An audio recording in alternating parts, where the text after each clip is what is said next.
এই শাহরিয়ার একটা বাটফার কিভাবে মুসলমানদের ধোকা দিচ্ছে। একবার তো বলছে কয়েকটা টিভি চ্যানেলে যে জান্নাত পাইতে হইলে জামাতের কোনো বিকল্প নাই, নো অপশন। আবার এখন বলে যে মইরা গেলে রোজ কিয়ামতের দিন কি বলবেন, কারে ভোট দিচ্ছেন। যদি দাড়িপাল্লায় দিয়ে যাই থাকেন তাহলে বলতে পারবেন যে অ্যাটলিস্ট দাড়িপাল্লায় ভোট দিছি। জান্নাতে যাইতে চাইলে আর বিকল্প নেই। আমি সেইটার দিকে বলতে চাই না, আমি বলতে চাচ্ছি আপনি প্ল্যানের কথা বলেছেন।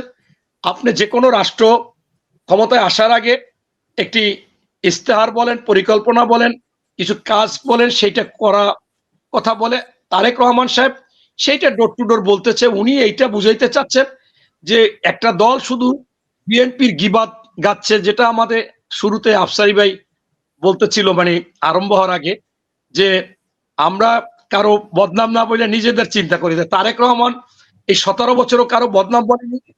বাংলাদেশে এসেও তিনি বলছে আর একজনের কথা বলবো না, বইলে আপনাদের জন্য আমরা কি করব সেইটা বলি, আমি কি করতে চাই সেইটা বলি, সেইটা বলছে। একদিন শুধু বলেছিল যে বিএনপি নেতা কর্মী সমর্থক এবং অঙ্গ সহযোগী সংগঠনকে ধন্যবাদ জানাই যে আপনারা এই 17 বছর অনেক নির্যাতন, অন্যায়, অবিচার পরেও আপনারা সুপ্ত বা গুপ্ত হননি।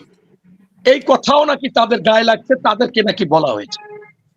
এখন তারেক সাহেব এ পর্যন্ত যতগুলো কথা বলেছে জনগণের কাছে সত্যিকার অর্থে গ্রহণযোগ্য হয়েছে এবং তিনি কোনো সমালোচনা করেননি, একেবারে এই 17 বছরও করেননি, এসেও করেননি। আপনি যে বলেছেন যে আপনাদের এই ফ্যামিলি কার্ড ছাড়া আর কি আছে, কেন শুধু ফ্যামিলি কার্ড না, আমাদের 31 দফার সাথে আরো হয়তো বা 20টা পয়েন্ট যোগ হবে যা জনগণের কাছ থেকে উনি মতামত নিচ্ছে, নোট করতেছে। আপনি আজকে আমি কাজ করেছি, আমাকে একজন বিদেশি থাকে এখন বাংলাদেশে আসছে, সে বলছে যে এই যে হেলথ কার্ডটা আপনারা কি আসলে আপনারা যে প্রচার করতেছেন আপনারা কি বুঝতেছেন। আমি বললাম আপনি একটু বলেন। বলছে এটা অত্যন্ত গুরুত্বপূর্ণ, এই বাংলাদেশে মানুষের টেস্টে টাকা চলে যায়, এই ডাক্তার দেখাইতে কি ঔষধ খাইছে কি আগের ইতিহাস থাকে না। আপনি যখনই এটা হেলথ কার্ড হবে, আপনি যদি ওই নাম্বারটা মনে থাকে বা কার্ডটা মনে থাকে, আপনি ঢাকা থেকে খুলনায় গেলেন, খুলনা থেকে চিটাগাং গেলেন, সেইখানে আপনি ডাক্তার দেখাবেন, টেস্ট লাগবে না, টেস্টে কি আছে আপনার রিপোর্ট আছে, কি ঔষধ খাচ্ছেন, কোন ডাক্তারকে দেখাইছেন, সবকিছু থাকবে। অতএব আপনার জন্য সেফ এবং চিকিৎসকের জন্য চিকিৎসা করার সুবিধা।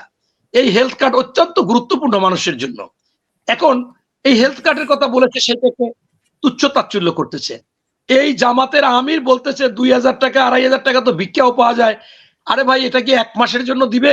বেগম খালেদা জিয়া মুক্তিযোদ্ধাদের ভাতা দিতে চেয়েছিল, বয়স্ক ভাতা, বিধবা ভাতা, প্রতিবন্ধী ভাতা, এই ভাতা কিন্তু উনি এসে দিয়েছেন।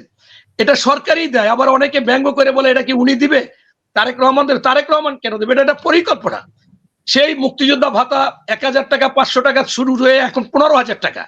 আপনার এই দেশের অবস্থা ভেদে এই ভাতা পরিবর্তন হতে পারে, বেশি হতে পারে, কারা পাবে না পাবে।